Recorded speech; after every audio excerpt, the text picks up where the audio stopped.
I was showing somebody Enso a couple of days ago, and I was showing off the distinct component, which eliminates duplicate rows from a workflow.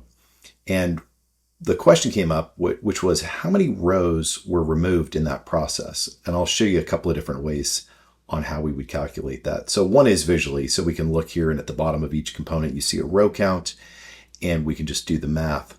But there's a programmatic way to do this as well, and I'll show you how to do that. So we're going to get a row count